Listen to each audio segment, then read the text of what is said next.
What would you do if the rain itself turned against you? In a quiet village, one man's greed set off a chain of events no one could stop. Secrets, betrayal, and dark forces came together under the stormy skies. This isn't just a story, it's a lesson that some actions can never be undone. Now, let me take you to Umidike, where one man's choices will change everything. It was a night no one in Umidike could forget. All day, thick clouds covered the sky, but the rain never fell.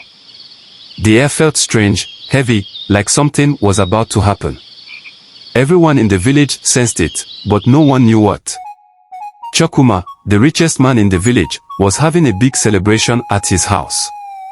He was giving thanks for the huge harvest his farms had produced. Even though other farmers were struggling, his lands had flourished. Everyone was invited, and no one dared to miss it. Chokuma was powerful, and people feared him as much as they respected him. But not everything was as it seemed. People whispered behind closed doors, saying Chokuma's wealth didn't come from hard work alone. They believed he had made a secret deal with the spirits, a deal that required a terrible price. And tonight, under the gathering storm, that price would be paid.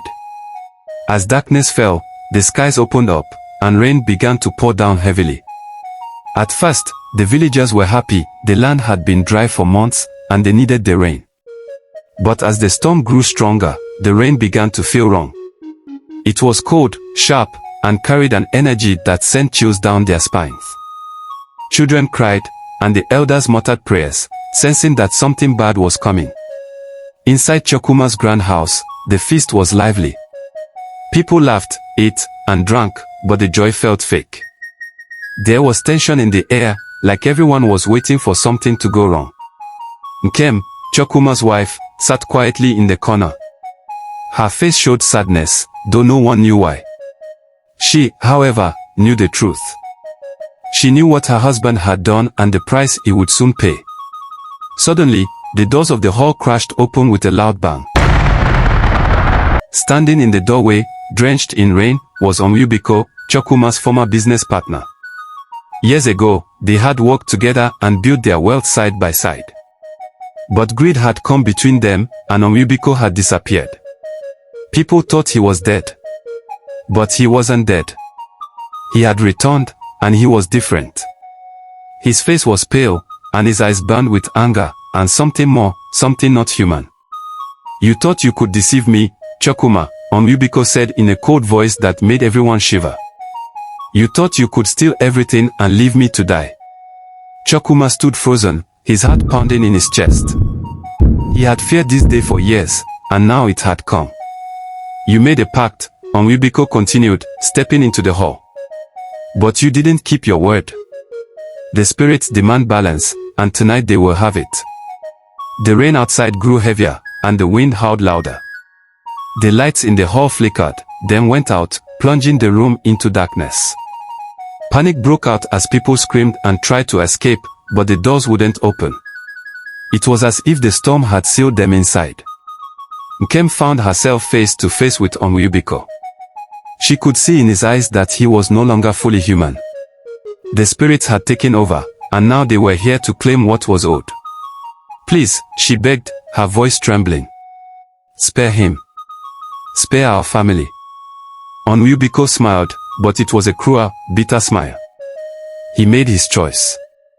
Now he must pay. Chokuma, shaking with fear, stepped forward. "I didn't know it would come to this," he whispered. "I was desperate." "You were greedy," Onwubiko replied sharply. "And now, you will face the consequences." With a snap of Onwubiko's fingers, the storm seemed to focus its fury on Chokuma. The rain pounded him, harder and harder, until he collapsed to the floor. His skin grew pale, and his eyes went blank, as though the rain was draining the life out of him. Nkem screamed and rushed to her husband, but it was too late. His body twitched once, then went still. Chokuma was gone. The storm suddenly stopped. The rain, the wind, everything became silent. Onwubiko turned and walked out into the night, disappearing as mysteriously as he had come. The villagers, shaken and scared, slowly left the hall, their minds filled with fear and confusion. Nkem knelt beside her husband's body, crying softly as she whispered prayers for his soul. But deep down, she knew no prayer could undo what had been done. The price had been paid. Greed is a dangerous thing. Chukwuma thought he could escape the cost of his actions, but the spirits never forget.